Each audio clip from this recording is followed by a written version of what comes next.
Hello, everyone. Good morning. Buenos días a todos. Welcome to the 33rd teleconference of the WMO Coordination Group on Satellite Data Requirements for Regional Associations 3 and 4. Thank you very much for joining the call today, and it's good to see you again. I'm Diego Souza from NPE, focal point on SDR for RA-III, and we also have with us our colleague, Marcial Garbanzo from the University of Costa Rica, focal point on SDR for RA-IV. Welcome, Marcial. Thank you so much, Diego. Muchas gracias. Gracias a todos los participantes. Thank you for everybody being here. And we have a very packed meeting, so we should get started as soon as possible with all the topics. So thank you so much, and let's get ahead and start. All right, this is our first teleconference of this year. We've had other teleconferences with subgroups like the Data Processing and Visualization Task Force that we will mention later, but this is the first one with the main SDR group. So we have, as Marcial said, many topics to discuss today. And if you missed the previous teleconferences, you may find on the content from the past 32 calls and the 5 face-to-face meetings at the SDR group's webpage with all the recordings, minutes, all the presentations. And you may also find supporting documents, actions, and other relevant information. And this is the agenda for today's call. We will welcome the participants and introduce Natalia Donoho as the new head of the WMO Space Systems and Utilization Division.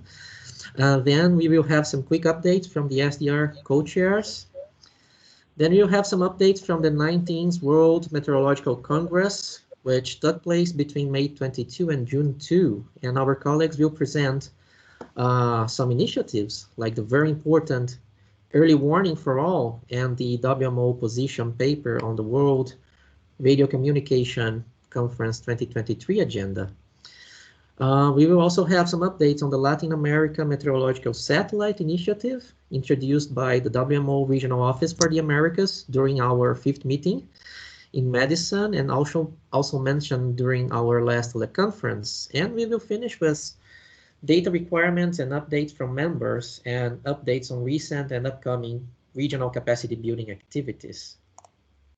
So, all right, let's begin introducing the participants of this teleconference, starting with Natalia Donoho, appointed as head of the WMO Space Systems and Utilization Division since April.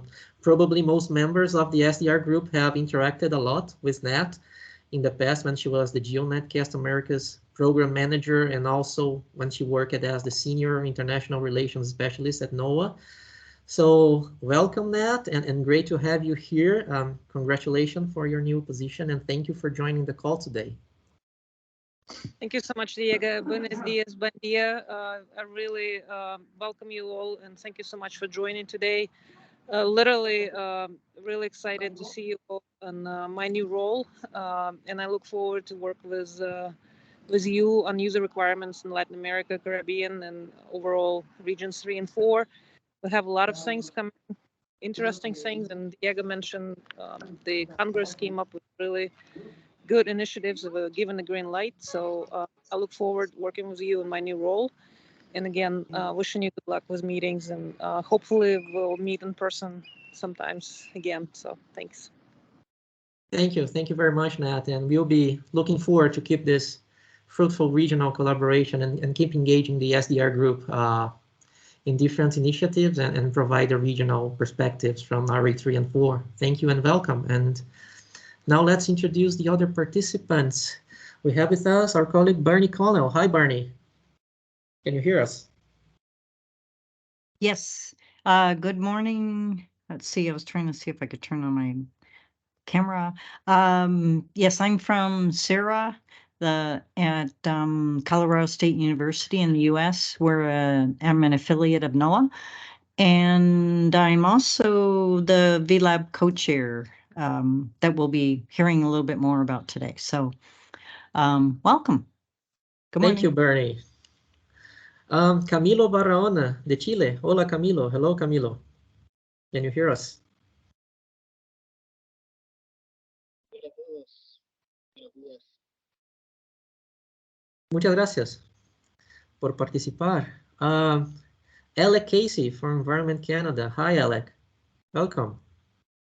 Hello, everyone. My name's Alec Casey. I'm from the Meteorological Service of Canada, part of Environment and Climate Change Canada. I'm here today on behalf of my manager, Matt Arquette, who's our member for SDR, and I'm also a member of the WMO expert team on radio frequency coordination, and will be presenting under the WMO Congress updates today.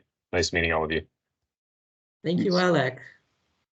Crystal Rosales. Welcome, Crystal. Can you hear us?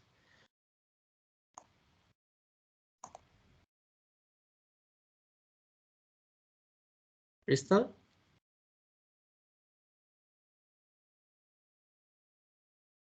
Okay, let's move on. Diana Rodriguez from Argentina. Hola, Diana. Hello, Diana. Hola, hello everyone.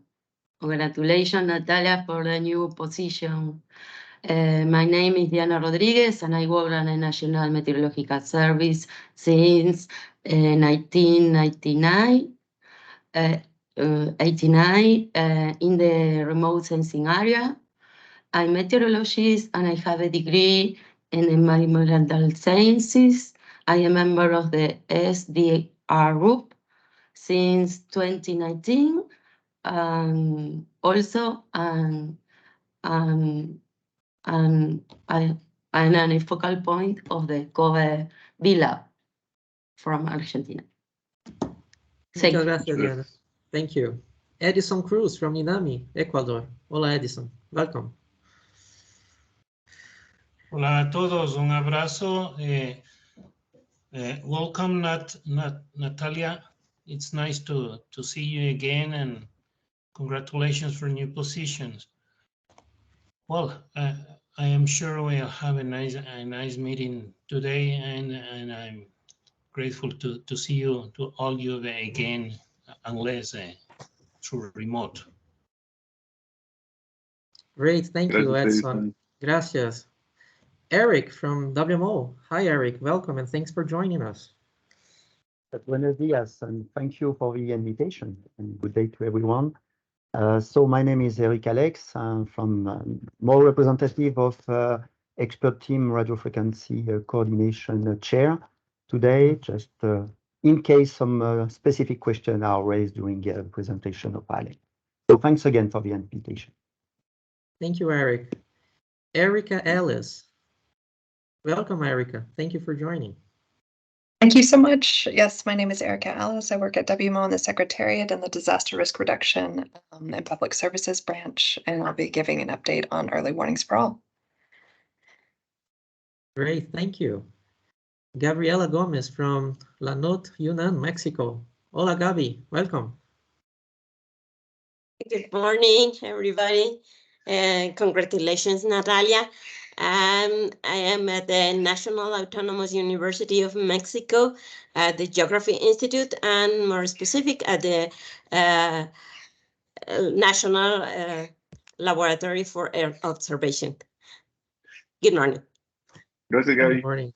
Muchas gracias. Ian Averick from NOAA. Hi, Ian. Welcome. Good morning. Thanks for the invitation, Diego. I'm the HRID MWIN Program Manager. I'm just here to listen. I'm interested in what's happening internationally. So thanks again. Thank you. John Cornicelli, the GeoNetcast Americas Program Manager. Hi, John. Welcome. Hi, everyone. Thank you again for the invite, Diego. I am the new Program Manager for GeoNetcast Americas. I took over from Seth. From Ian, who took over from Seth, who took over from Natalia. So congratulations, Natalia. And if you do need an update later on, Diego, just give me a yell. Okay. Thank you. Jorge Chira from Senami, Peru. Hola, Jorge. Welcome.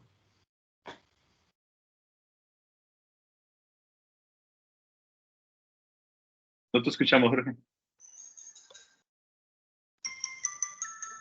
Sorry. Hello, everyone. Good morning. Thanks for your kind invitation. So I'm Jorge Chira from working at the National Meteorology and Hydrology Service of Peru. So I work at Data and Network Observation Directorate. So I'm happy to be here. Congratulations, Natalia. And I am very expecting to know more about this news that you are presenting. Thank you. Muchas gracias. Thank you. We also have with us Kenneth Kerr, representing the British Caribbean territories. Welcome, Kenneth. Thank you for joining. Hi, thank you. Good day, colleagues. It's a pleasure to be here again. Diego, most of the last meetings have clashed with other meetings that I have had, and I had to make a choice. So sorry about that, but I'm glad to be here. Congrats, Natalia, and I look forward to today's proceedings. Thank you. Thank you, Kenneth. And Maria Paula Hoboshian from Argentina. Welcome, Paula. Can you hear us? Hello, good morning. Do you hear me well? Yes, loud and clear. Okay, thank you so much. I'm Maria Paula Bouchian from the National Meteorological Service. I work at the same area as Diana, at the Remote Sensing Division of the National Meteorological Service, and mainly with the satellite products for the estimation and nowcasting of precipitation systems. And at this moment, I am the regional coordinator for the DBNet project. So, thank you. Thank you, Paula. We also have Martin Rugna. Welcome, Martin. Hola, Diego. Hello, everyone. My name is Martin, and I'm with the National Meteorological Service, also with Maria Paula and Diana, and working with the satellite data. Thank you. We also have Marianne Kutney. Welcome, Marianne. Can you hear us? I can, thank you.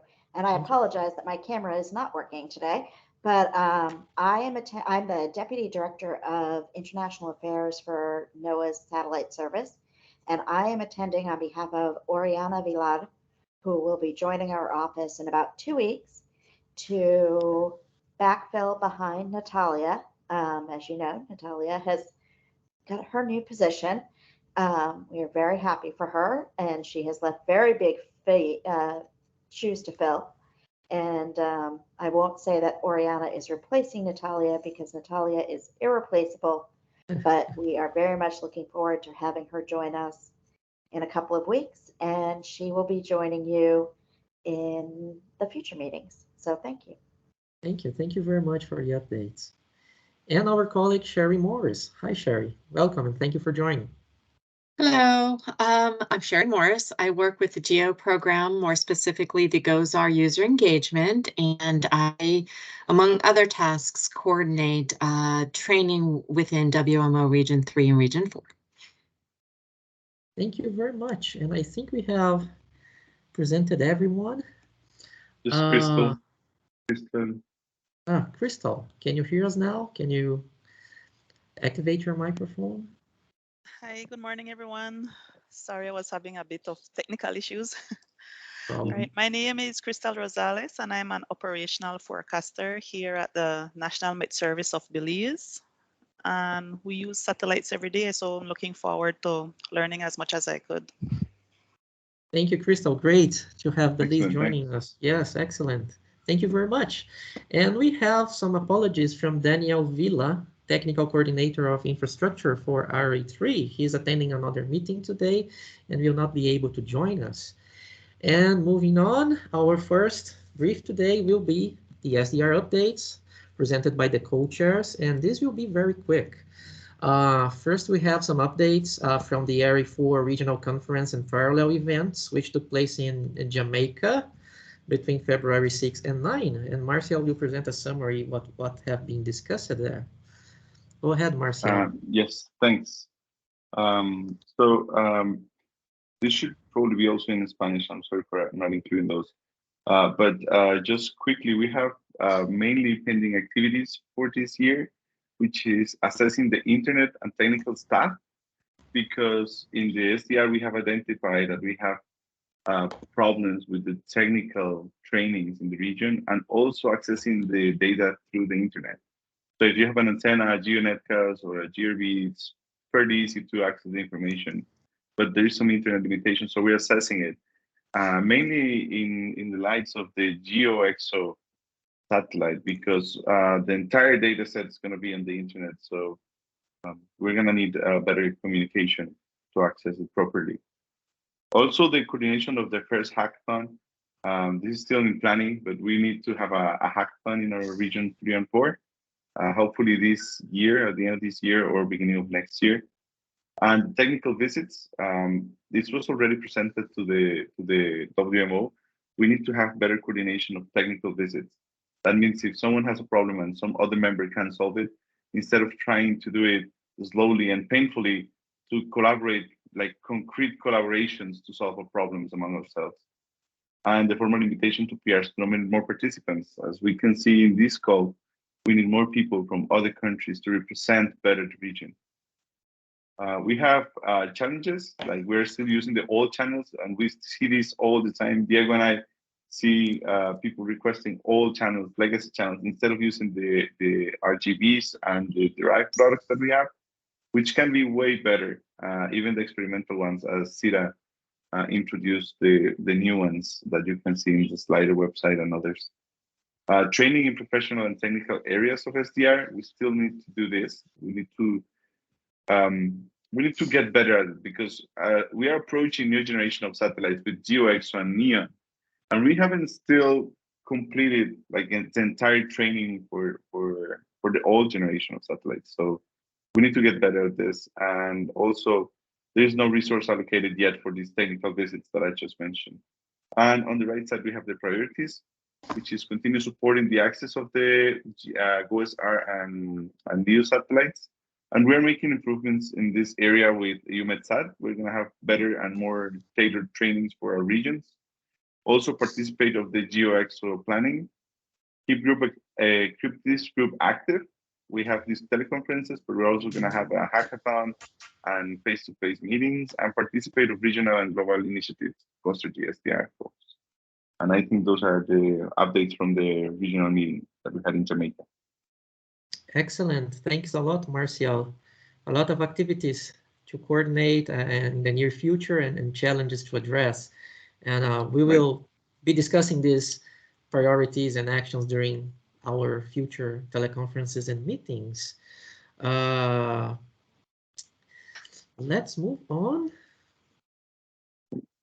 We also would like to give you some updates regarding the regional data processing and visualization task force that we have established during our last meeting in Madison. In October, we had our first meeting of this task force, and just as a reminder, the objective of this group is to facilitate the generation and utilization of satellite products by joining efforts from developers from different countries, right? And also encourage the usage and distribution of open source solutions and open source tools. And in this first meeting, members presented how they are processing and visualizing satellite data. And recently this year, we had a couple of virtual meetings with this group.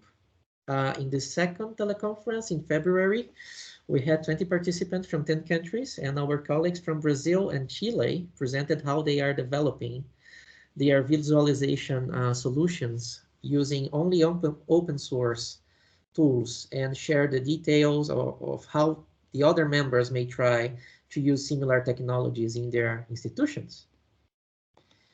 Then a month later, in March 16, we had the third telecon, and our colleagues from the Swedish Meteorological and Hydrological Institute presented PyStro, SatPy, which is an open source framework to process and visualize satellite data. And we also have discussed how to process the GLM gridded products, which surprisingly are not being processed and visualized by most members. So we have presented how they can generate these products. And all the resources related to this task force can be accessed in the DPVs tab in the SDR Group's webpage. And on this last meeting, we had 18 participants from 11 countries. So right now, we have a very nice group of regional developers that are constantly sharing their experiences, the best practices, the latest technologies, and everything related to satellite visualization, which was the goal of creating this group. And now we can conduct the next meetings of this task force in line with the goals of the initiatives that the SDR group is engaged, like, for example, the Early Warnings for All initiative that we are going to see in a few minutes. So this is a very nice advancement. And talking about initiatives, we have created a slide deck, and we have shared this slide deck with you last week with a summary of all the initiatives that the SDR group is engaged somehow. And the objective of these summaries is to make each initiative more understandable to the group members and clarify how the SDR community can benefit from and collaborate to each of these initiatives. And you may access these slides in the group's webpage under the Supporting Documents tab. And for each initiative, you see some key aspects being clarified. What it is, why it is important, what are the main points of contact, where can you find more information, when the interaction between the SDR group and this initiative happened, how this initiative benefits us, and how you may collaborate with this initiative. And here we have an example for the Early Warnings for All initiative and the WMO position on the WRC-23 agenda, which are the initiatives we are going to see today presented by our colleagues, right? And if you have any comments or suggestions regarding these slides, please let us know. Okay, now let's see some updates from the 19th World Meteorological Congress, starting with the Early Warnings for All initiative presented by Erica Allis. For both presentations, we will have 15 minutes for the brief and 5 minutes for questions. So if you have any questions during the presentation, you may send your questions in the chat box, and we will have some minutes for answer. Now I will hand it over to Erica from WMO. Go ahead, Erica. You may share your screen. Let me stop sharing mine. Great, thank you. Colleagues, do you see my screen? Yes, but yes, we do.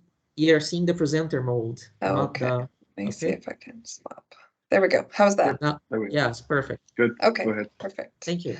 All right, great. Thank you so much, Diego, and colleagues. Thank you for the invitation to join you today. I really appreciate the opportunity to meet with this group and discuss and share with you some of the latest activities and elements of the Early Warnings for All initiative. I already introduced myself, so I won't spend any time with that, but I did just want to provide a very brief recap in terms of the initiative for any of you that might not be familiar with it. And I'll also be providing maybe not just specifically the outcomes of Congress, but a little bit broader update because a lot is actually happening. So of course the initiative came in 2022 during World Meteorological Day. The UN Secretary General Antonio Gutierrez actually announced this initiative and requested that WMO lead this new initiative to really ensure every person on Earth is protected by early warning systems within 5 years. We really took this on and sought to work with partners and countries collaboratively to develop an executive action plan, which we launched at COP27 in Sharm el-Sheikh last year. And this executive action plan is available on the WMO website. And it's looking at it basically takes a very high level approach to addressing how some of the gaps, the persistent gaps that we're seeing globally in early warning systems. And we have since, and I'll go into a little bit of detail on this, we've since kind of provided more of an updated plan implementation strategy, especially for Pillar 2. But I'll speak more about that in a few moments. I think it's just important to note that really we have a lot of visibility and political support. And this is not anything new. We're all working on this every day.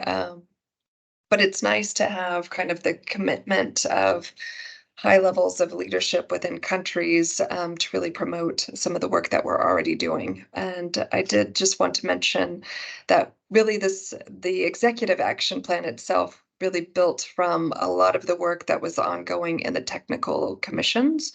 So in particular, we definitely leveraged the multi-hazard early warning systems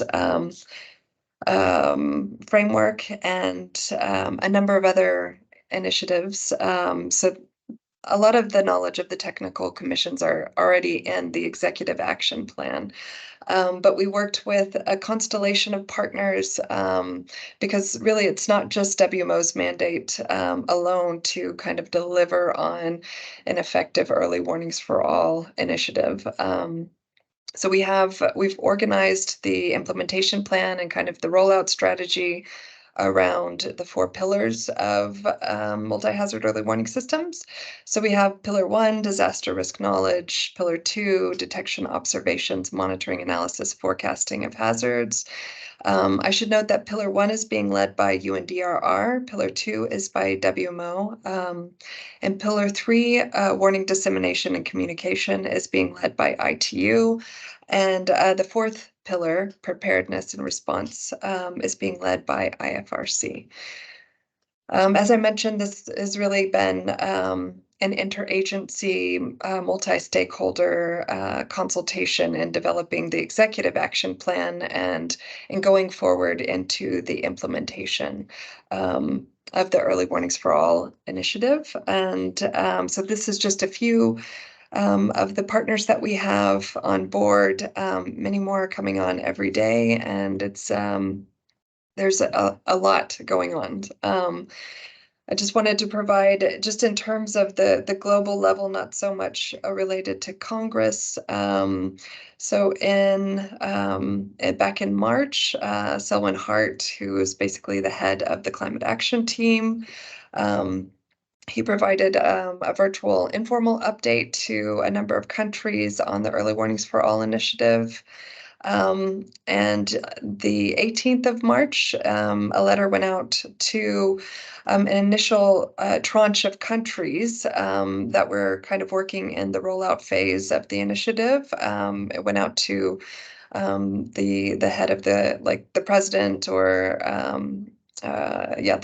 the main focal point for the country for the United Nations, and it was sent by Gutierrez's office.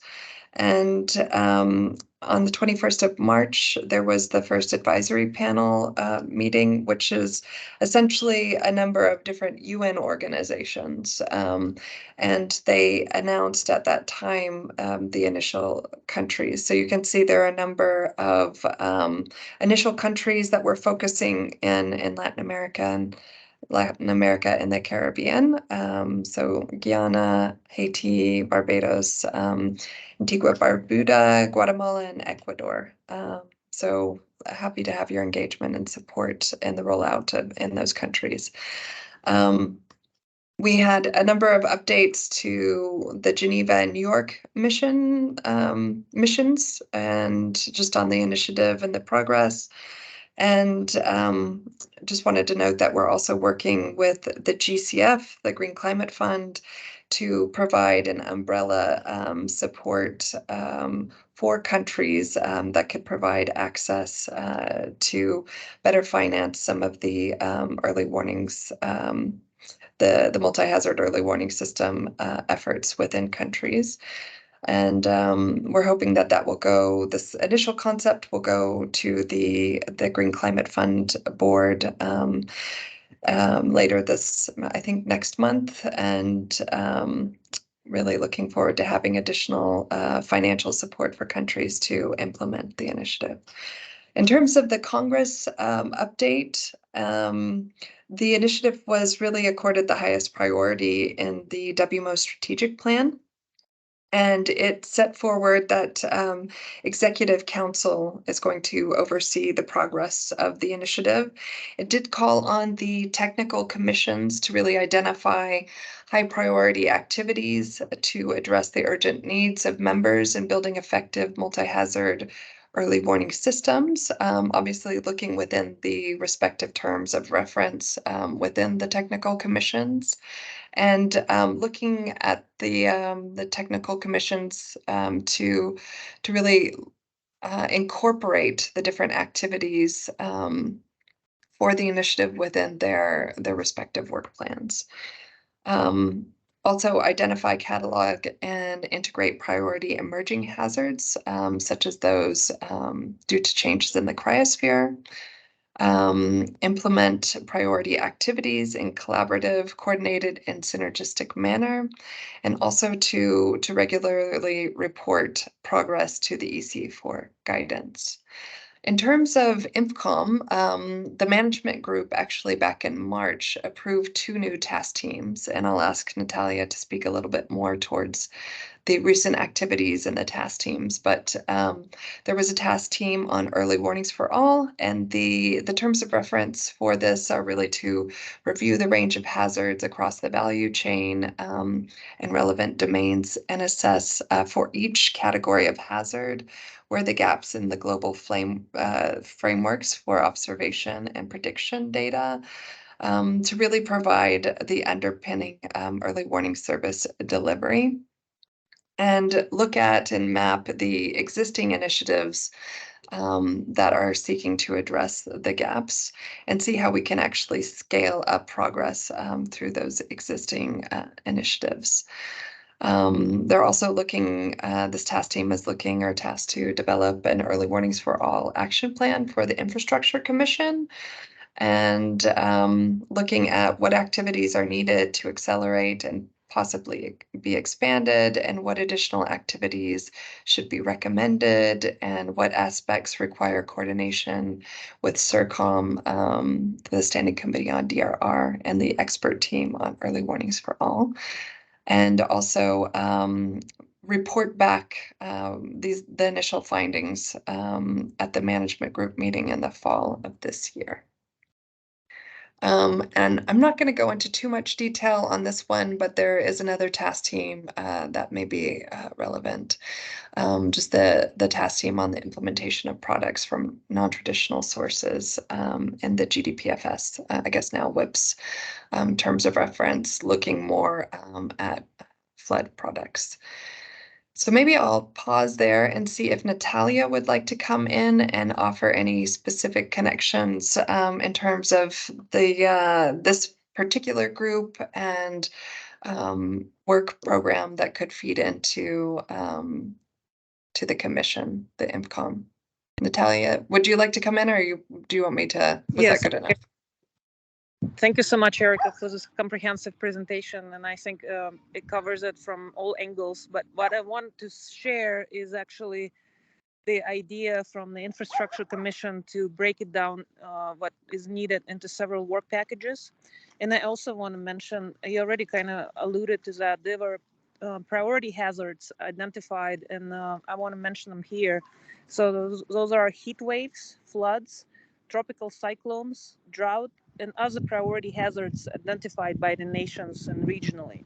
So that is a hazards that we will be looking at, but we will be looking at from the product and application perspective, and that obviously includes nowcasting. So what we will do, we sort of have an idea what space agency is doing in terms of products, applications, and what is being distributed. However, we want to have a data call for them and have a catalog of what is out there related to those hazards, and it could be multiple products and applications, and you're aware specifically, for different regions, and obviously specifically for those hazards that I mentioned earlier.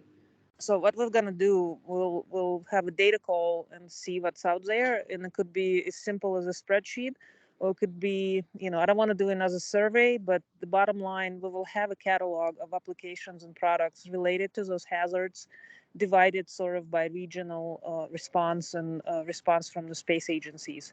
What's important to note here is that we also want to have input from users like you on other applications that might be recommended for use. And some of those are rapid scans and requests for rapid scans in case of the, tropical storms approaching and things like that. But also things like that go through disaster charter. There are certain products that go through that.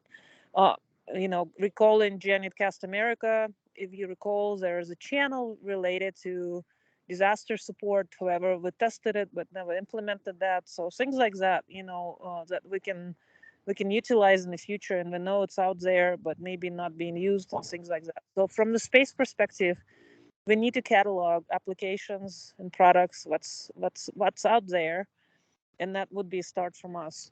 The other work package include NWP products, but it's not going to be, in the first phase of this.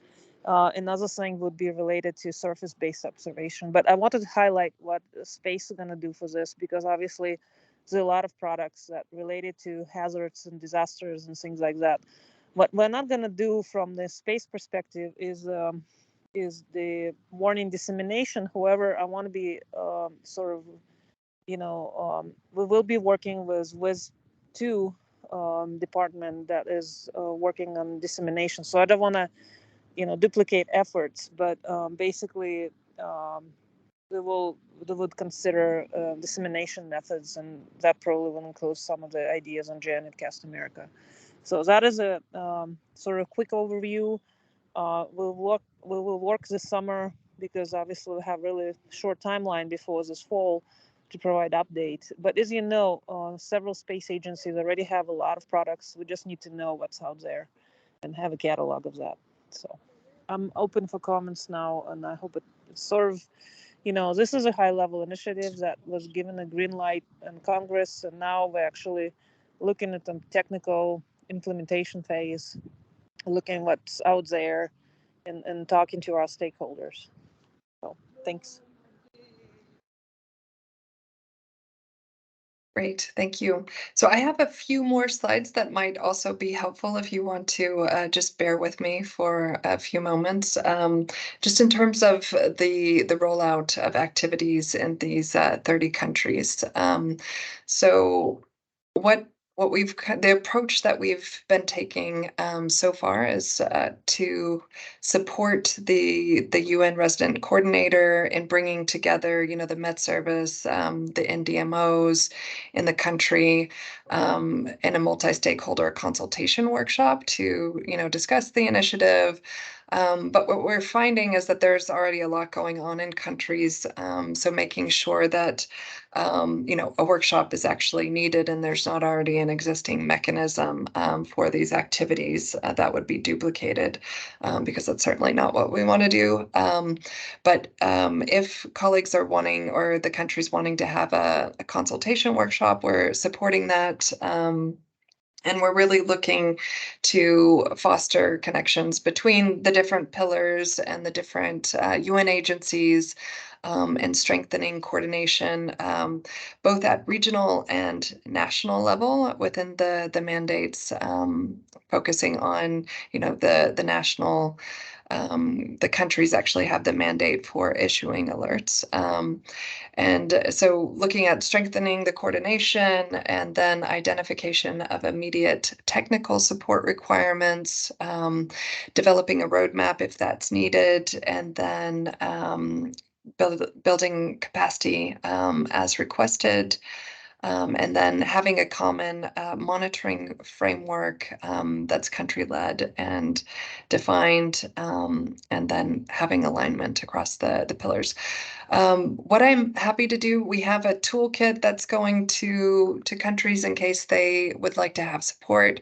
We've recently translated this into all of the UN languages. I'm happy to send this to you in Spanish, so you can be aware. I believe there's going to be a workshop being held soon in Barbados, but I need to follow up on that to check.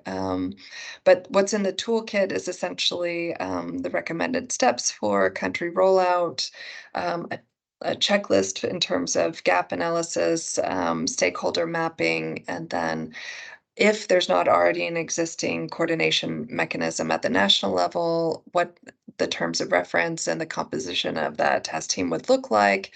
And then the proposed responsibilities for the UN focal point, this being the resident coordinator, and then concrete like basically in a concept note for the inception workshop if they would like to hold that.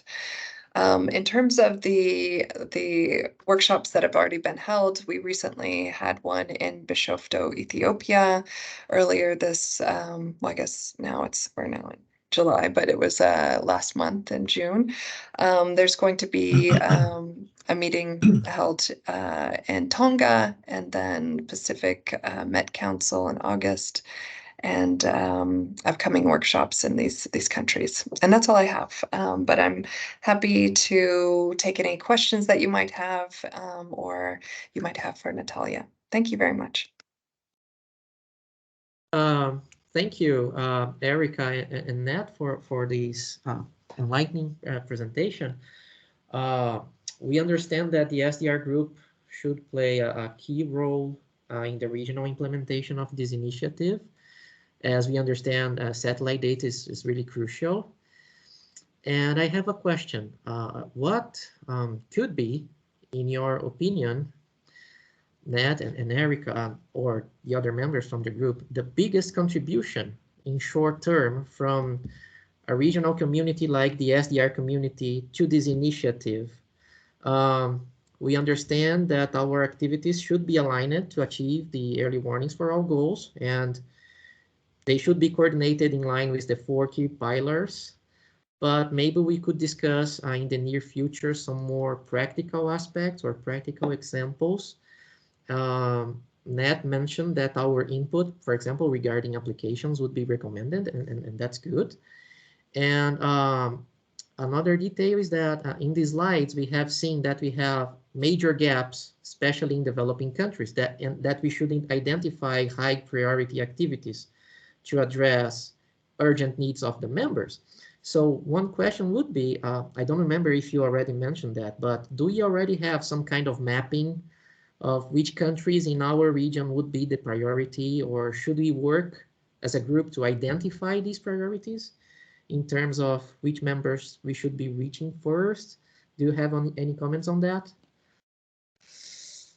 I think so. Maybe what I'll do is in my presentation, there's 30 initial countries that were announced by the UNSG, and I'm happy to just pop the countries from your region in the chat.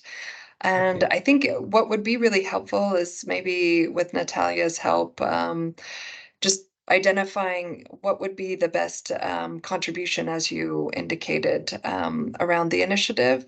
As Natalia mentioned, we're really looking at like a hazard-specific, taking a hazard-specific approach, also multi-sector approach, realizing that a lot of the, extreme events are hydrometeorological in nature, and these are causing major shocks in economies. So looking at, maybe I'll just hand it over to Nat and see if she has anything specific at the moment. So, thank you, Erica. Yes, please drop those countries in the chat because I don't have a list in front of me, so that would be good. So there are different moving things here, right? So the countries, 30 countries, and of course the countries from RA-III and IV in that list. And there's applications, the hazards. So there are multiple things that need to cross and come with some, consensus. And what we're gonna do, we know we have, every space agency, and I'm talking obviously about NOAA here, right? So Marianne, and jump in, please, because NOAA covers a lot of applications and products for the region. So there are a lot of applications related to those hazards. We just need to identify that and make a catalog of that. And then, add additional things specific to certain countries as sort of recommendations. And I think it's what, I know there are a lot of things related to nowcasting. So that is probably will go there too. And now I know you do a lot of visualization tools that's specific to this group and like certain small networking groups. That would be nice to know. But basic idea and the goal initially would be to understand what is out there. I think we have an idea, but it has not been Like we didn't have a call for that, and you know, it would be nice to get that. So that would be first thing. And next, after that, we will look into some recommendations. We will look into the hazards, and that would be the start. I think from the space perspective, and again, remember, WMO is responsible for Pillar 2, which is observations. Of course, as Erica said, we will coordinate with other stakeholders and other pillars. So it will be. I'm not saying it's hard, but it would be complex in some ways. So we need to be proactive. So I'm literally looking forward working with you guys, because you know about those tools, you know about those applications, and you use them every day. You know, we just need to identify them, and that's what we're gonna do. So. All right. Thank you. Thank you. Do we have any other questions or comments before our next presentation? Anyone? Yes, this is John Cornicelli from NOAA. Okay. Hi, John. Go ahead. Hi, Erica. I'd like to actually get your contact information and coordinate with you on this, because our GNCA broadcast can reach a lot of the remote areas that probably need a lot of these warnings and advisories, and anything that any of the countries mentioned to you that need something, we can add it to the broadcast, because these are typically low bandwidth items to begin with. So yeah, let's coordinate on that. Great, thank you very much. I'll put that in. I'm happy to put my contact details in the chat, and I'll be working closely with Natalia on this. Yeah, please CC me on that. I think I have. Yeah, especially since you did that before. Okay. If we do not have any other comments, let's move on to our next presentation on the WMO position on the World Radiocommunication Conference 2023, presented by our colleague and SDR, our colleague Alec Casey from Environment Canada. Thanks, we are Diego. already seeing your screen. You see the Go screen? ahead, Alec. Perfect. Thank you. Thank you. And you can hear me okay? Yes, perfectly. Excellent. Thanks, Diego. So yeah, my name's Alec Casey. I'm a member of the WMO expert team on radio frequency coordination, and I'll be talking today about the WMO position statement on the World Radiocommunication Conference agenda. And this position statement was approved by Congress earlier this year. So before, I've got a lot of content on my slides, so I want to make sure everyone knows up front. I will be giving a copy to Diego. It will be on the website, so don't worry about trying to take detailed notes. There's a lot of content to get through, and I'll do my best to stick to my 15 minutes. So I'm sure I expect everyone in this group is aware of how important radio frequency spectrum is for meteorological services and hydrological services, particularly from the satellite perspective. We rely on access to radio spectrum to transmit TT&C commands to satellites, to downlink data from satellites, and also for radars and passive microwave satellites to acquire observations. In the context of spectrum management, passive microwave satellites play a key role in our observations of the atmosphere, but have a unique role in spectrum management because they're very sensitive to interference.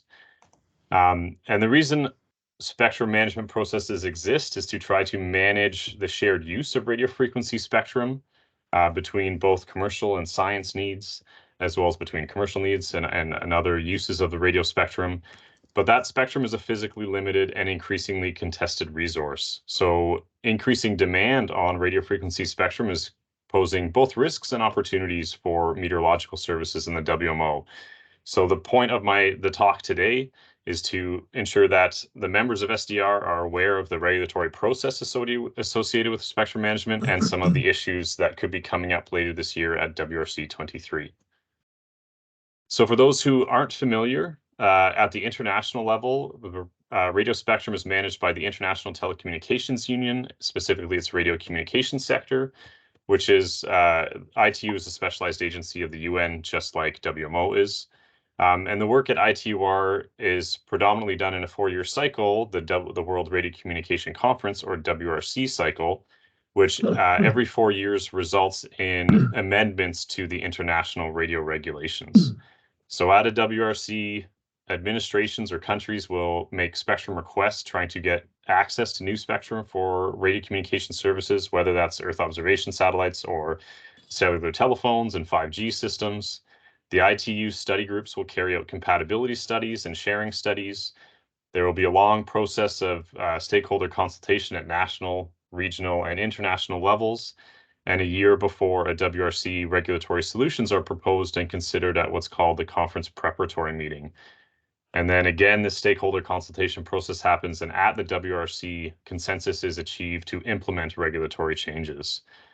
So this happens on a 4-year cycle in the ITU, and there are similar processes at the domestic level around the world, because individual countries have the right to manage spectrum within their own country according to their national spectrum policies and regulation. So I've alluded to it on the past slide, but to lay it out in a different framework here, the process of radio frequency coordination really involves a hierarchy of regulatory bodies.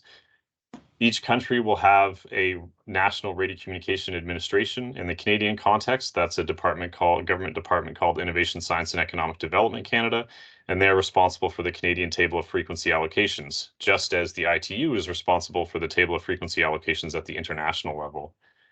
So stakeholders, whether those be government users, industry like commercial cell service providers or fixed satellite service providers, as well as academia and even the public, can play a role in this system. The radio amateurs around the world are involved in this work as well. So those various stakeholder groups will feed input into their National Radiocommunication Administration, who will present national positions to their regional telecommunication body for RA-III and IV. That's is CTEL, the Inter-American Telecommunications Commission. And either directly through national inputs or through CTEL, we can feed inputs into the ITUR process, resulting in updates to the radio regulations, or the Red Book as shown here on the top slide, which is updated every 4 years. And the next WRC is this November, December in Dubai later this year. Okay, so getting to the position paper. The purpose of the WMO position paper, which again was drafted by the expert team on radio frequency coordination and adopted as an annex to Resolution 33, which was approved at Congress 19. The purpose of this paper is to provide information to assist national meteorological and hydrological services in coordinating with their National Radiocommunication Administration, so that the importance of these issues for meteorological and hydrological services is understood and considered at the deliberations at WRC 23. So now I'm going to, over the next couple slides, talk about a couple key agenda items on the WRC agenda, and talk about potential risks and opportunities that those pose for the WMO and its member states. And then we'll come to some conclusions and next steps. So agenda item 1.2 is an agenda item promoted by the cellular telecommunications industry, looking for new allocations and access to frequency new identifications and access to frequency in the 6 and 7 gigahertz range for what the ITU calls international mobile telecommunications, or on a day-to-day basis, we would essentially refer to this as 5G. Those frequency bands are currently used by passive microwave sensors, which operate in the Earth exploration satellite passive service in the ITU context. We acquire measurements of sea surface temperature in that same frequency range. And ITUR studies that have been done over the last 4 years have shown that IMT or 5G systems, if ubiquitously deployed, would cause significant exceedance of the protection criteria for passive sensors, and could degrade sea surface temperature measurements even to 2,000 kilometers from the coast. But certainly in coastal regions, they would be severely degraded if IMT systems were deployed, were allowed to be deployed in these ranges and deployed ubiquitously. This agenda item is a concern for the WMO because the passive sensors operate under a footnote in the table of radio frequency allocations, which doesn't actually provide an allocation to the Earth exploration passive service. So the protection of these sensors was considered out of scope within the context of the ITUR. So this poses a risk to our continuity of sea surface temperature measurements, and the WMO is proposing that we consider new primary allocations to this radiocommunications service. So passive measurements could be carried out and be protected in the 4 and 8 gigahertz ranges, which are slightly less sensitive to sea surface temperature, but could complement the foreseen degraded sea surface temperature measurements from 6-7 gigahertz systems. So the WMO is working on the WMO expert team is working on a formal contribution to WRC to propose these allocations.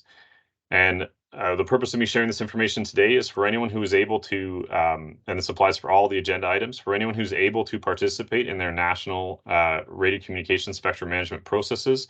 We're looking for greater support around the world to ensure that administrations coming to the WRC are aware of this issue and would support discussions and the proposed new allocations to ensure the continuity of sea surface temperature measurements. The next agenda item I'll talk about is the recognition of space weather systems. So currently, the radio regulations have no regulatory protection or acknowledgement of space weather observations and instruments. So in this context, this agenda item is looking at trying to define recognition and protection for these sensors. So the WMO has proposed a two-step approach for this agenda item, which would be at WRC, we're seeking to insert into the radio regulations a definition for what space weather is in the context of the ITUR, as well as provide a provision in Article 4 of the radio regulations that would allow space weather sensors to operate under a new subset of the Meteorological Aids Radio Communication Service, which we would refer to as Meteorological Aids Space Weather. As part of this work, we'd also look to get on the agenda for WRC 27, a new agenda item that would seek to create allocations for the Meteorological Aids Space Weather Service in order to provide protection for space weather systems moving forward.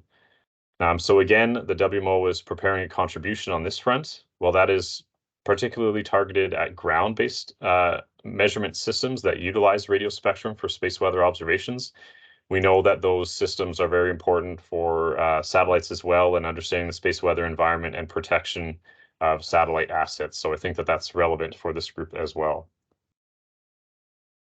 The next agenda item I'm going to talk about is agenda item 114, and this is an agenda item that promotes an opportunity for the satellite community, looking at securing spectrum to be used for carrying out measurements of ice clouds. Ice clouds cover a significant portion of the Earth's surface and are an important gap in our observations of the atmosphere right now.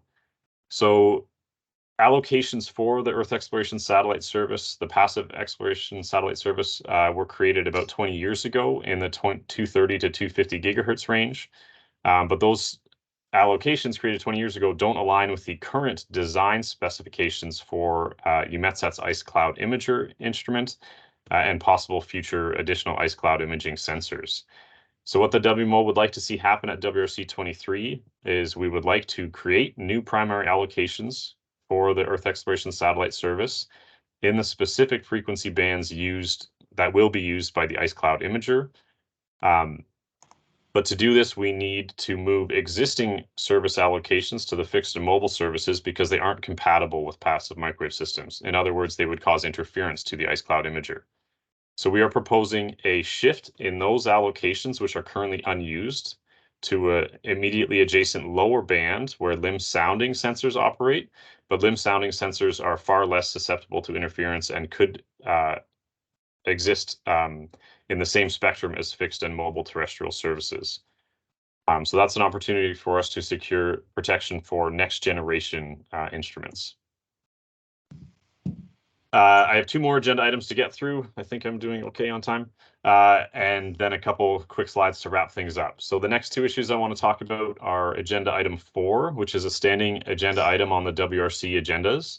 And this is an open-ended agenda item to review existing ITUR resolutions and recommendations to determine if revisions or replacement or abrogation are needed.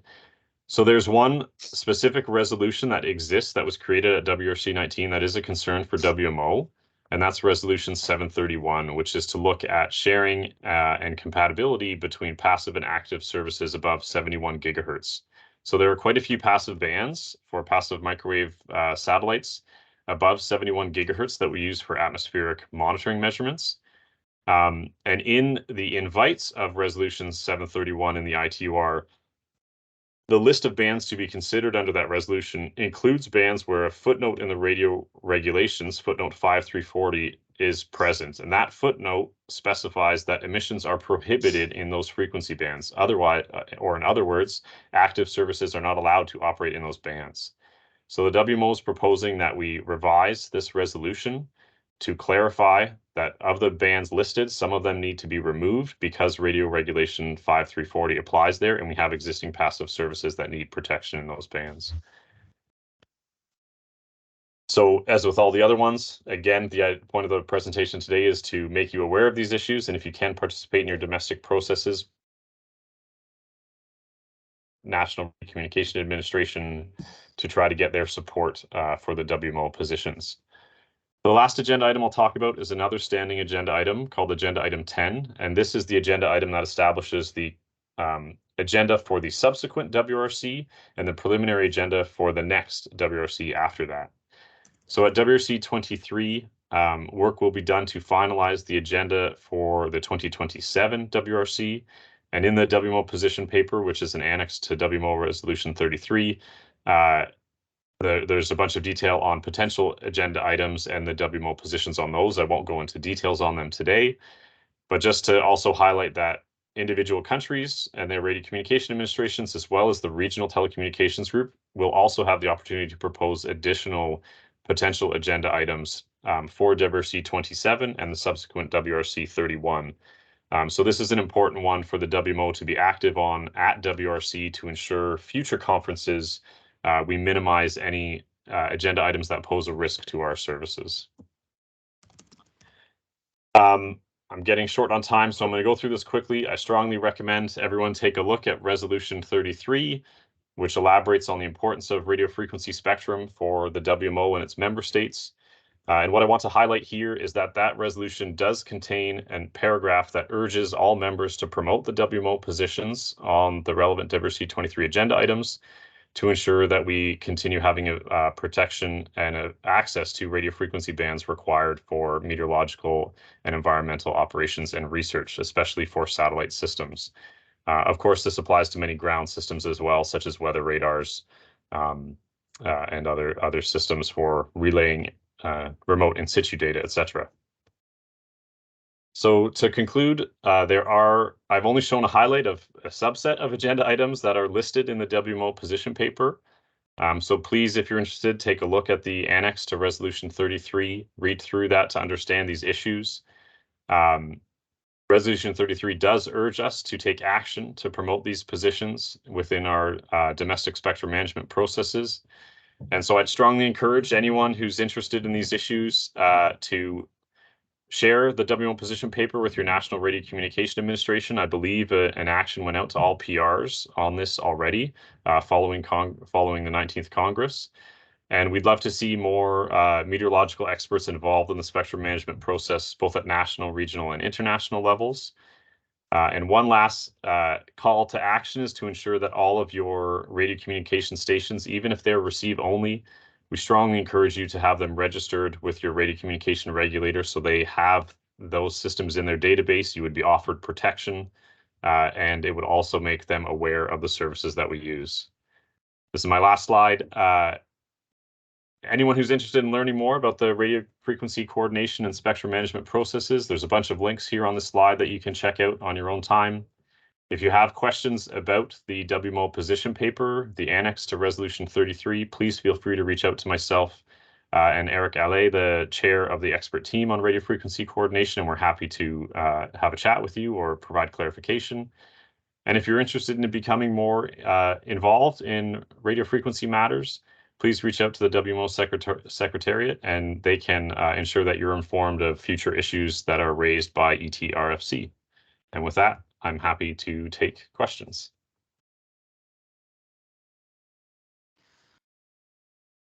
Thank you. Sorry for Thank the you, Alec. rapid pace of that presentation, but trying to get us, keep us on track here today.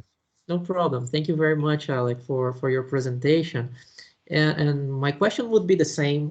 What would be the greatest contribution from the SDR members in the short term? And you have mentioned that in your last slide. Yeah. And I understand that, as you mentioned, would be a good contribution from members would be a close coordination with the members, National Radio Communication Administration, so our community is clearly heard, right?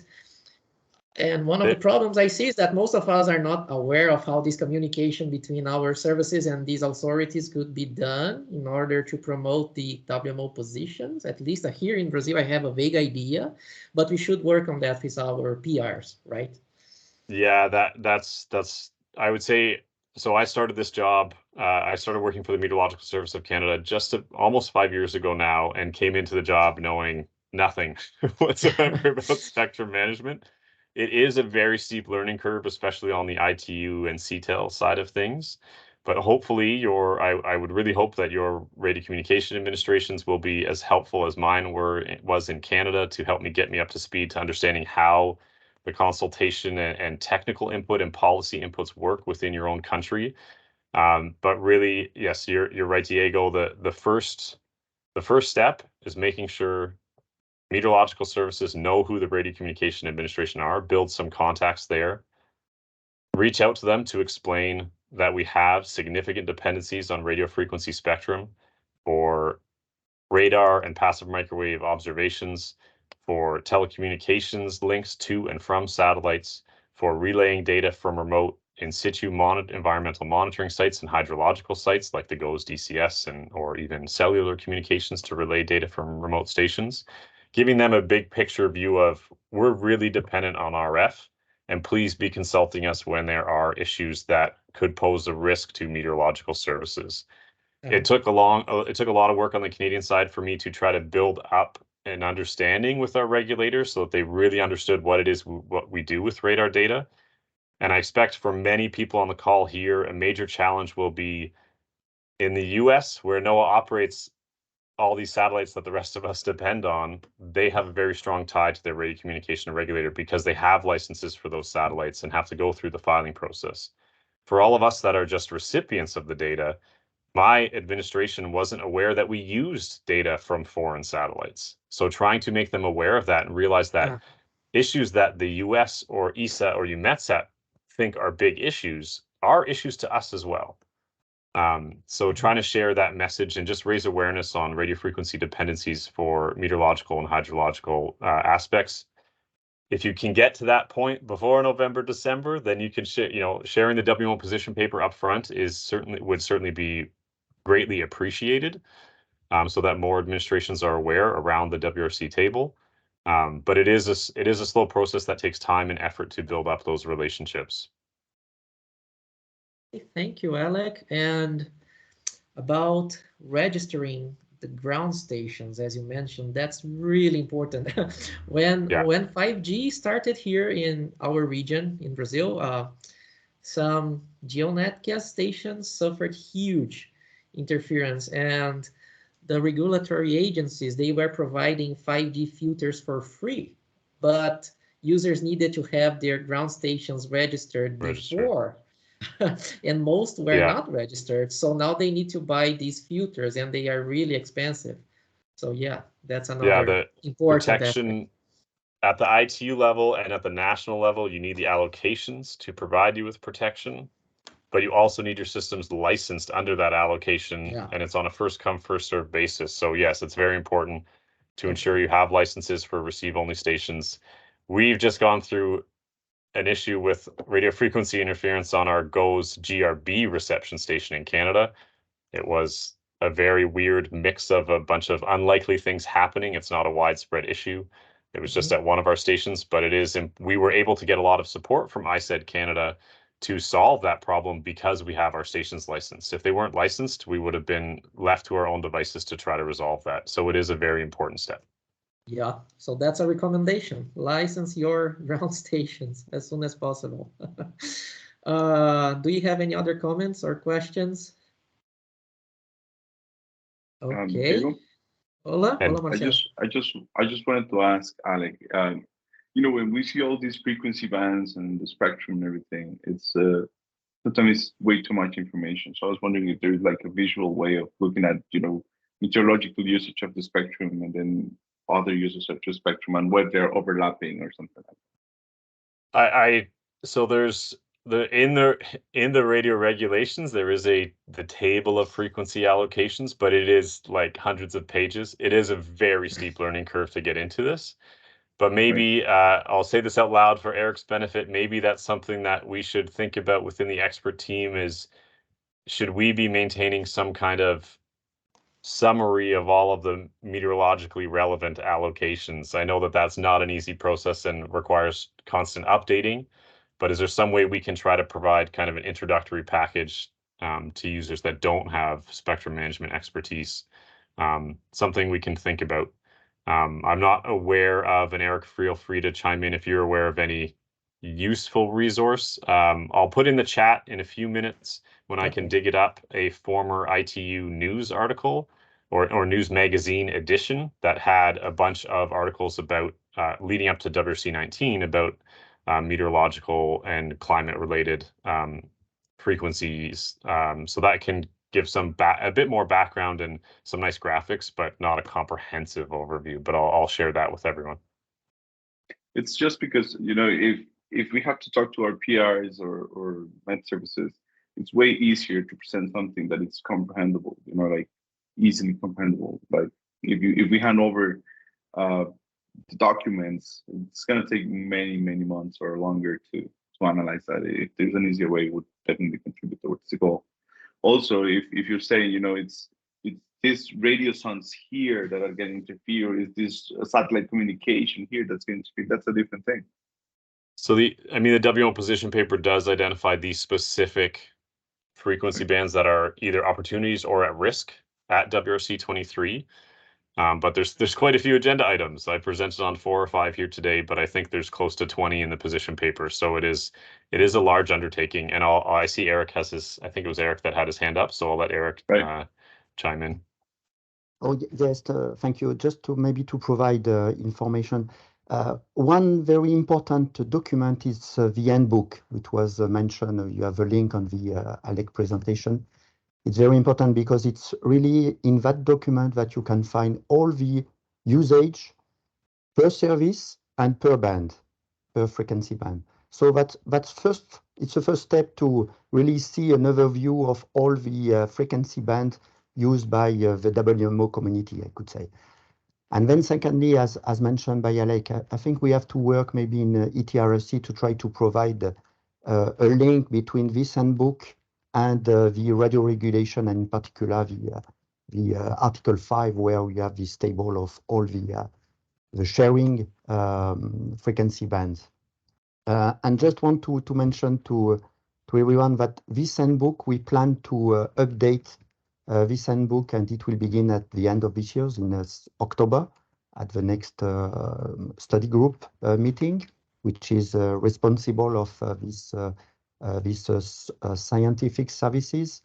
So I think we will communicate to everyone in all the people who are ready to be more informed or involved in this spectrum issue. We will be pleased to share this information and to ask for more information in order to be sure that this future version of the handbook will be as complete as possible. Just for your information. Thank you. Thank you, Eric, Alec, and Marcial for your comments. And Zoya just sharing the chat box, the reference document from ITU called Use of Radio Spectrum for Meteorology for your future reference. Do we have any other comments or questions? Okay, if not, and let's the move on. WMO and the WMO position statement in all UN languages, we also shared via chat the link to this statement so that everyone can read it in Spanish. Well, we don't have it unfortunately in Portuguese, but in Spanish, in English, yeah, we do have it. Thank you, Zoya. And all these links will be available in the minutes of meeting that will be shared soon with the group. Okay. Okay, let's move on. Our next topic is the Latin America Meteorological Satellite. Invitation to the hybrid workshop and a reminder about our quick survey. In our previous meetings, it was mentioned that among the priorities established by RA-III are the studies and evaluations for the development of a geosatellite for Latin America in order to respond to specific needs of our members. And it was also mentioned that virtual meetings were being planned to discuss the feasibility of this project. And we have some updates. Since our last SDR teleconference, 3 or 4 virtual meetings happened between the WMO Regional Office for the Americas and regional space agencies like NPAY from Brazil and CONAI from Argentina, and also with the Argentinian National Weather Service and the SDR focal points to discuss the next steps. And one of the outcomes of these meetings is the organization of a hybrid workshop, which will happen next week on July 12 and 13 between 12 and 20 UTC. And we would like to invite the SDR members to join us in this hybrid workshop, especially the sessions in the morning, where we will discuss some technical aspects like the regional requirements for this mission, regional technical capacity mapping, how each country may contribute to this project, and your participation is really important. So you have up-to-date information on the progress, and we will share soon the link for you to join the sessions in the morning. And in the afternoon, we will work on the preparation of the terms of reference of the executive project, okay? And also one of the goals of this initiative is identifying the key gaps, right, in current systems from the regional users' perspectives. Because this possible future mission would be in some way complementary to the existing ones, and your feedback is really important. We have collected plenty of material in the past years to help to identify these needs, but we would like to hear updated feedback from the community. So we have created this quick survey with a single open question, right? If there was a new geo satellite for the Americas, what do you think it should include? And your answer can include any aspect related to the satellite, such as instruments, sensors, channels, spatial and temporal resolutions, products, dissemination, training, and so on. And this quick survey is available in English, Spanish, and Portuguese, and we have received until now more than 30 answers. So please, if you haven't answered it yet, please access the link and provide your feedback. It's only a single question, and it shouldn't take much time. So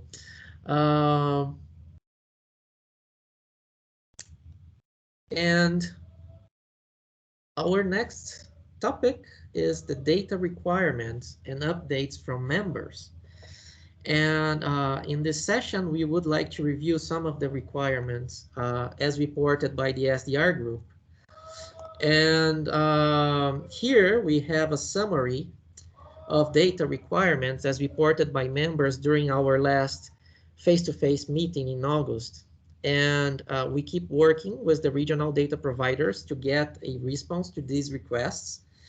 And most of these requirements in this slide are those listed in green are related to GeoNetcast Americas, and these requests are being considered by NOAA. And as we know, that the bandwidth of the system should be handled very carefully. So these additions are being studied. And today we have with us our colleague John Cornicelli, the GeoNetcast Americas program manager. So let's invite him to give us an update on this analysis. John, do you have anything to report? Yes, we have some good news from the GeoNetcast program. Why isn't this working here? Hang on a second. We have finished all of our server and datacast server, our database server upgrades. We had to replace many hard drives with solid state hard drives, update the cybersecurity, the firewalls, and now we're ready to do some real customer service. So the next step is we've already gotten feedback over the last 6 months or so of new products that the customers want. And now we're setting up a system where we can more quickly update the product lists, get the products on the broadcast quickly. Along with that, we've actually figured out ways to real-time manage our bandwidth, so we can compare very quickly. It'll take us basically 24 hours to watch the impact of adding products to our bandwidth, adding products to our broadcast to manage the bandwidth. So we'll be able to basically serve the customer a little bit more quickly. And so it's those particular products that you're looking at there, the cloud particle ones, the aerosols, the GOES products, those are the ones that eat up a little bit more in the way of bandwidth. So we'll keep an eye on it. But it looks like we may have enough to play with. Erica earlier brought up something when we were talking about the warnings and advisories. That's an area where we can add products and they're a very low bandwidth. So we're looking forward to doing both of those things. So you'll be seeing some changes pretty quickly, especially with those new products being added to the broadcast. Do we have any questions? I see a lot of those requests came from Peru itself, right? Yeah, and Good. yes, most of them. We have Jorge Chira from Peru, and Jorge, our presenter during the last conference was João Huaman, and he presented these requirements from Senami that the reception of these products in a higher frequency would be highly desirable. So we are happy that NOAA is considering that. Yes, Jorge Chira. Jorge, can you link your contact information? Jorge had to leave the meeting some minutes ago, unfortunately, but I will send his email and I will share his email with you right after the meeting so we can keep coordinating that, okay? Something else, Diego, I'd like to talk to you offline is maybe, I noticed we have that on the GeoNetcast website, we have that pretty much unused discussion forum. I'd like to bring that back to life and use that so that customers can more quickly discuss what products they'd like, especially what products they don't use, because part of managing bandwidth is removing products that nobody's looking at. Right? Okay, let's discuss that and how we can make that form or future form known by the community so they can, so this process is easier for them requesting products. Okay. Right. Thank you. A particular question. I don't want to interrupt like this, but just asking a question like this. But if any of the Argentinian representatives on here know of a new POC for the products that we used to receive from Argentina, I'd like to coordinate with that person too. My contact list needs to be updated. You mean the from Colnai, the data provider or user? The providers. Oh, the providers. Yes, it's Colnai. And during those discussions with regarding the Latin America meteorological satellites, we have some new contacts from Colnai. So I will talk with them and ask who would be the best point of contact for these coordinations. Right. Okay. I saw the products that we used to get, and those are very good products. Okay. Okay. Let's coordinate that. Any other comment regarding these products? And thank you very much, John, for this update. Great news, and we really appreciate the great support from NOAA to the international community as always. We have some other requests that we are still working on that as a group. And regarding these requests here in blue from our colleagues from Venezuela, we have recently shared with Julio Cabaneri from INAME, the SDR point of contact, some information that they have requested regarding possible ways to reactivate the ABI data reception in near real time. And we have shared some information on vendors, turnkey solutions, or and other options. And talking about Sargassum, there was a request by our colleagues from Cayman Islands during our 5th meeting. And we have seen in our last teleconference that our colleagues from Mexico would be able to provide that information. And last week, our colleagues from LANUT reported that they are working on some storage issues. And they will check when they would be able to update the Sargassum products for the Caribbean sector. And I think we still have with us our colleague Gabby Gomez from LANUT. And let's check if they have any updates. Gabby, are you there? Still there? Do you have any updates on that? Well, right now, it's on vacation, so there's nothing new. The problem right now is, if we want to extend the area of that we are right now monitoring. We need more capacity to store the data, because the visualization system is not only is capable of showing not only what is happening in the very recent past. I mean, it's 5 days update, but also to make search for past events. So right now we cannot provide with that capacity. We can turn on the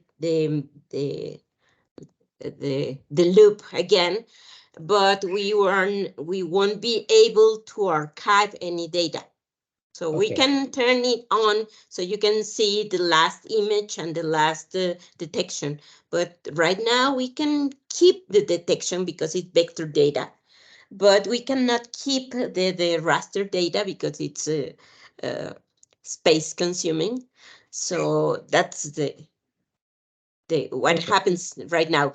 If they want, we can turn it on, but we have found that the cloud coverage is still a big issue detecting sargassum. So we need to work furthermore to have a more accurate product for the Caribbean, because it's the same problem in the Antilles and in Mexico and the rest of the Caribbean. So we need to work on that. We still have work to do. Okay, thank you, Gabby, for the update. So in a summary, you can display the latest information, but you cannot provide the archive, right? Yes. And you will keep working on these enhancements regarding the cloud coverage and to provide a better product. So I think that we could keep discussing that and coordinating that with our colleagues from the Caribbean, right? And see what is possible. Yeah, of course. Okay. Okay, thank you very much, Gabby, and Lanot for this regional collaboration. And I wonder if we have any comments from our colleagues from the Caribbean regarding this sargassum tracking. Yes, thank you, Diego. Thank you, Gabriel. This is very good work. We very much appreciate what has been put forward and put into play here. We understand the concerns and the challenges, but we are grateful for any information that will assist us in our operations. So having the live feed will be sufficient for now until we can get to that space where we can archive. But the aim is for early warnings and to assist, when you say early warnings for all, meaning all hazards, and we see this as a hazard for us. So we'll appreciate as much as possible, as far as you can go, any information that will assist in making decisions in the region. So we're very much appreciative of this, and we thank you significantly and ask you to continue pushing on with the great work. Thank you. Thank you, Kenneth, for your comments. So let's keep coordinating this collaboration. And if any other members from the group have any information from other data sources that could be used by our colleagues, just let us know. And we will discuss the suggestions, right? So thank you very much to our colleagues from Mexico and our colleagues from the Caribbean for this coordination. We also have a couple of new data requirements from SDR members. And the first one is a requirement from the Argentinian National Weather Service. And they would like to access sounding data covering the Argentinian region, but for some dates of interest. And the objective is to study the impact of real-time information for their regional data simulation. And unfortunately, for now, the data providers contacted by the group do not have this information covering Argentina for the dates of interest, and there is no information available from the Argentinian HRD stations. So we will keep working on this requirement and look for this information in the archives. And if you have any additional information that could help, please let us know. And we also have our colleague Paula with us. Paula, do you have any comments on these or any updates on these requirement? Hi, thank you, Diego, for the information. Yes, this requirement is related with an action of the DBNet project, the last meeting for the coordination group. And as Diego said, this is a study of the impact of the real-time DBNet data in the regional numerical weather prediction models at SMN Argentina.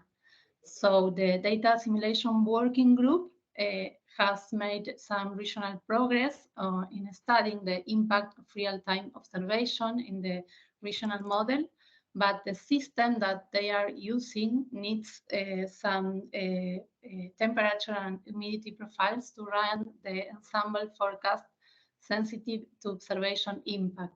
So there is interest in collaborate with the DBNet articles with some local experiments, but the problem is to find the correct data set as input to run this system. So with the help of Diego and with the data simulation working group, we have studied the data stores at NOAA and ENWETSAT, and we have selected these 3 products that you see there in the slide, on the slide. And well, as Diego said, we don't have this information in real time at this moment, and the objective is to start with the level 2 information. So if you have any suggestions to get this information, it could be valuable for us at this moment. Thank you. Okay, thank you for the updates, Paula. Do we have any comments about this specific requirement, or any member from the group has an idea of where our colleagues from the SMN may access these historical data sets for their region for these specific dates? And if not, we will keep working on that. We are trying to contact our colleagues from Wisconsin and other data providers, so we should have some updates until our next teleconference. Hi, Diego. Hi, Diego. Bernie. This is Bernie. So just for clarification from Paola, is this the DBNet coordination group through CGMS? Yes, that's correct. This is an action for the DBNet project of WMO. Yes. Okay. We can talk offline to see if you've contacted enough sources. Okay. Thank you. Thank you so much. Excellent. Thank you very much, Bernie. So we have an action after the meeting. Let's keep discussing that. Thank you very much. And another new requirement is from Costa Rica, and they would like to receive or generate a regional derived motion winds product every 10 minutes for a particular study related to the Caribbean low-level jet. And the current products received by them are available every hour, and they want to access this product with a higher frequency. And recently, they have started some coordination with NPAY, and our researchers at NPAY are able to generate this product for a particular region with a higher frequency. So this is being coordinated between the UCR and NPAY, and we should have some news soon. And that's it for the updates on data requirements for this teleconference. We still have 20 minutes. And if you have any updates or any requests, please let us know. And we have been discussing how to create a standard way to notify whenever we have a new requirement in the community. And maybe these key points provided in these couple of slides are a good starting point. And if you have any suggestions, please let us know. Marcial, do you have any comments on these requests from Costa Rica or any additional information? Regarding this one, I think the important thing is that the Geophysical Research Center has studied the Caribbean low-level jet for many years. And now we're looking into the diurnal variation and in-depth variations, mainly for research, but there's also power generation applications planning for the Caribbean side of Costa Rica. So it's got different applications in industry and in academia. So having 10 minutes data would definitely contribute towards the goal, because right now we have available the hourly data, and it's available from the Amazon Web Services, and it's also in NOAA class, but the 10-minute data is missing. That's why we're collaborating with INPE, trying to get our hands into this data from the region. This is a specific region, it's not the entire full disk. It's mainly covering Central America and the Caribbean, with a little bit of South America there. Mm-hmm. Okay, any other comments? Mm-hmm. Okay, thank you, Marcial. And before we move to the updates on capacity building activities, do you have any updates regarding access, needs, or utilization, or anything related to the SDR issues that you would like to discuss? Any member, anyone that is here with us today, do you have any updates you would like to present or discuss before we move on? We still have some minutes if you would like to comment. Okay, if not, let's move on to the last topic. Let's see the updates on recent and upcoming regional capacity building activities that will be kindly presented by our colleague Sherrie Morris from NOAA. Go ahead, Sherrie. You may share your screen and your slides. Hello. Thank you. So while I am trying to share my screen because my computer likes to come in and out on me, I'd like to introduce Steve Supersinski. He is also with the GOES-R program, or OSPO, and user services. So go ahead, Steve, while I try to share my screen. All right, thanks, Sherrie. Hopefully everybody can hear me and see me. As Sherrie said, I'm the GOES-R User Services Coordinator. I work with the OSPO User Services team, specializing in the GOES-R series satellites and products. This is my first time actually at one of these SDR meetings, so I'm happy to be here. It's been interesting to listen and just kind of watch and listen to what people are working on. So thanks for having me. Thank you very much, Steve, and thank you very much for sharing with this week the information regarding the mesoscale domain requests. These statistics will be very useful for us. Thank you very much for the information you have provided. Okay, thank you. Yeah, you're welcome. And welcome to the group. Thank you. Okay, Sherrie, we are seeing your slides. Okay, are you seeing them correctly? Yes, yes. Okay, because my monitor just darkened on me. Hi, like I said, I'm Sherrie Morris, and I work with the GOES-R Pro team. And although I work with the GOES-R Pro team, I do international training as well through WMO Region 3 and Region 4.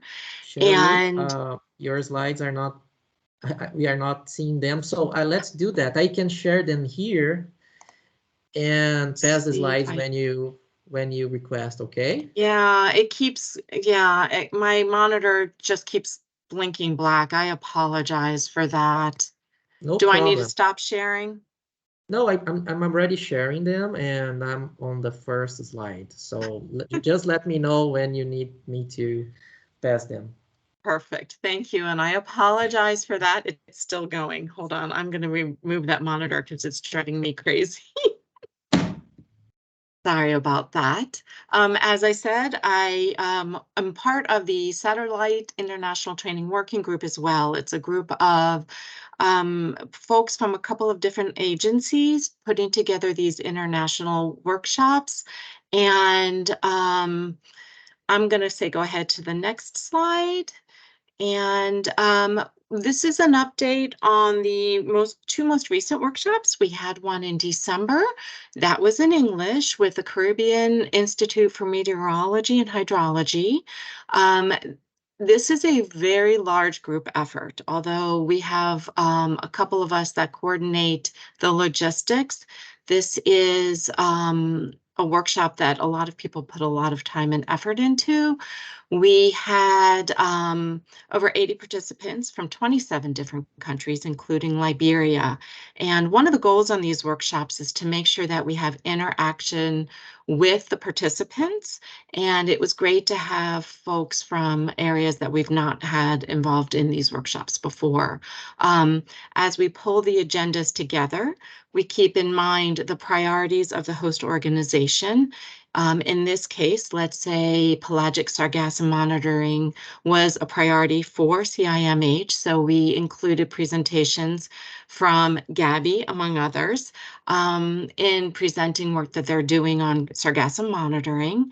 We also consider the components of the WMO's guidelines on satellite skills and knowledge for operational meteorology. This is a document that WMO presents that describes some of the skills that are used in being an operational meteorologist. So we also include end of feedback to build the different workshops, and comments are very positive.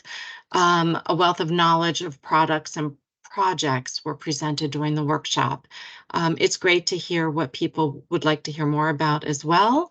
When we build out the agenda, we have also been blessed with both having Marcial and Diego included as well. And if you click one more time, Marcial's comment that we all enjoyed immensely was that the great part about meteorology is every day we get a new case study. So part of the agenda includes daily meteorology reports, as well as case studies, looking at what has also occurred and trying to understand and predict what will happen in the future. Next slide. And that is the next workshop we had was in Spanish, and we worked with the hosts in El Salvador with MARN. This was also a 4-day workshop. We had approximately 130 to 160 attendees here. And again, in this case, we work with the priorities of MARN, and they were not interested in sargassum. However, they were more interested in red tides. So we worked to find presenters who are both Spanish speaking or English speaking, where we are blessed with having Jose Galvez and Bonnie Acosta, among others, that help us translate the presentations and present in Spanish. Again, great feedback on an excellent workshop and first-class speakers. And we really, these 4 days cover everything from volcanoes to flooding to presentations from NASA on global precipitant modeling to red tides. So we really try to span the agenda to meet a variety of different interests. The attendees are also asked to be involved in these workshops, so they often submit homework, and we provide certificates to participants that have attended at least 3/4 of the workshop, and the second page of the certificate does list the WMO satellite skills that they had obtained from attending this workshop. And next slide, please. And these are some places where mostly me will be present, and we will be presenting on some of the training that has taken place. I am going to Sweden for the UMETSAT conference in September, and we'll be presenting a poster on the NOAA satellite training, but will include a large aspect of others who have been involved in the training. We're trying to expand a little bit and presented a session at AGU in December in San Francisco in California about different ways that people are accessing and using satellite data and products in the cloud, just to understand a little bit more the different users and how they're accessing the data. So, and then Gary McWilliams, who is my counterpart at the Joint Polar Satellites Office, and I have submitted an application to AMS to present a hybrid full-day short course on January 28th on GOES-R and JPSS satellite and tools available in the cloud.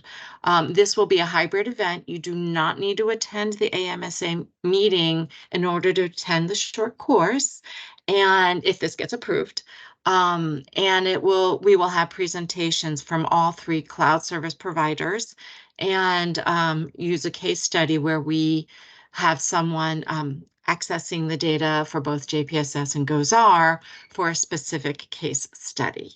And then we were trying to have a workshop, a NOAA WMO Region 3 Satellite Applications Workshop this November, but communication was slow. There were a lot of circumstances that we have just talked with DMH, and we are going to try to shift the November workshop to July 2024. This will be a Spanish workshop. It will be 4 days. This is just getting off the ground, so that's all I have at this moment. In addition to that, we want to have our Region 4 English workshop. We're shooting for early 2024. Conversations are just getting started on that, so there's nothing set yet. Also, we're hoping perhaps to have the Region 3 workshop in Brazil in November 2024. Again, this is just getting started. And once we have more information, we will definitely distribute that out as well. And that's it. If anyone has any questions, please let me know. Thank you very much, Sherrie. I had the opportunity to virtually attend the RA-IV workshops, and both were great as always. Just a quick question. These RA-III workshop, DHM, could you please just confirm the country? That is Paraguay. Oh, I'm Paraguay. sorry. Okay, This is with Paraguay. We originally tried to work with Uruguay, but they had for November, but they are working on a workshop internally and did not want to have 2 workshops back to back because, as everyone knows, it's very time consuming. So we were working with Paraguay for November, and it's just the communication was just too slow. And then this last call, we decided it is not worth trying to pull together this workshop on short notice. So we're shifting it to July. It works better with their fiscal year and budgets and timelines. And Jose and Bonnie and I should also be okay. We're going through the process of getting that approved. But that will be separate than what we normally try to do, which is a Region 3 and Region 4 in each calendar year. So we're just throwing one more in. Great. And one additional comment is that the presentations and recordings from the El Salvador training is available, and we may access it in the link that you sent here in the chat window. All the presentations are there, and the content is great, and we really recommend it. And we also had a presentation with updated information on GeoXO. And another question, do we have a similar link for the Caribbean workshop? Do you know if the content is available somewhere? It is on their CIMH Moodle site. So let me touch base with Rebecca and see if we can move that information off of Moodle so we don't have Rebecca and or Kathy Ann or someone there trying to give everyone access. So I will work with them on that. I'll take that as an action item to have all of that available. And on a side note, we're trying to find a way to have a library to have all of these previous workshops at one location. We've had initial conversations with Comment on that. I don't know if we run into some 508 compliance issues, which is accessibility issues. So we're running into a little bit of that, but we're trying to find a central location where we can have all of these recordings and presentations. That is on the agenda. That would be great, and let's hope we have the next RA-III workshop in Brazil. University of Sao Paulo, we're hoping. Yes, that would be great. Diego, okay. CIMH's got the hand raised, so I think okay. Kathy? Oh, Kathy's Hi, on. good morning. Hi, good morning, and Hi, my apologies Sorry, for being Kathy. late. Yes, just we can investigate what we did similar to the workshop we just did with Diego, and actually having guests guest access. So it would mean that you still have to log in with a key so that we can keep track of who is going in. But we can investigate that as well. So Sherrie, if you would send me a reminder, I'll get that looked into. And thank you. I apologize, Kathy, and I can't see everybody. I've lost my one screen. No. I came in late. I was in another meeting, so my apologies. Thank you. And I thank both MARN and CIMH for the incredible work to put these workshops together. It's been great, and it's great networking too. Thank you, Sherrie, and thank you, Kathy, and for your comments. And talking about CIMH, let's, before we finish that, we just have a couple of updates more. We've had the GeoNetcast Americas training for Eastern Caribbean states held virtually between May 3rd and May 15th in a partnership between INPE and CIMH, and this was a 6-day virtual training, 4 hours per day. And we had an average of 19 trainees from 9 organizations from 8 countries: Antigua and Barbuda, Barbados, Dominica, Grenada, St. Kitts, St. Vincent and Grenadines, St. Lucia, and Costa Rica. And we have basically covered everything related to GeoNetcast, like the equipment, installation, maintenance, disaster capabilities, community engagement, and data processing and visualization. And a nice information is that the content of this training is available on CIMH Moodle at this link here. And recently, the Moodle page for this course has been open for guest access. So you just need to create an account and you'll be able to access all the presentations and recordings. So thank you very much, Kathy and Rebecca and all the staff from CIMH. And one last update is that we also have the AmeriGeo Week 2023 in August. Marcial, do you have any comments on that? Just that the preparation is mostly done. Applications were also carried out.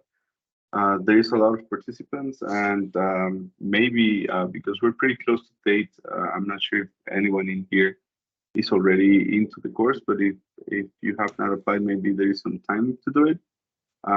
There's going to be parallel events in the training in Costa Rica, and it's going to be carried out here at the university. So you're welcome to attend. Excellent. Thank you, Marcial. And before we finish the teleconference, do you have any other business? We still have 5 minutes more. Do you have any other comments or requests or updates before we finish? Please raise your hand or send your comment in the chat box.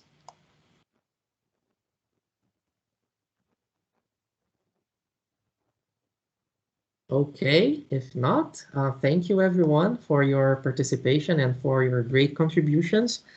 We really appreciate it. Muchas gracias a todos. Just a reminder that all the presentations and the minutes of meeting and the recording will be available soon in the group's webpage.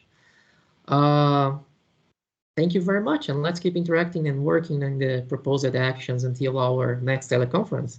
Thank you very much. Muchísimas gracias a todos por su participación.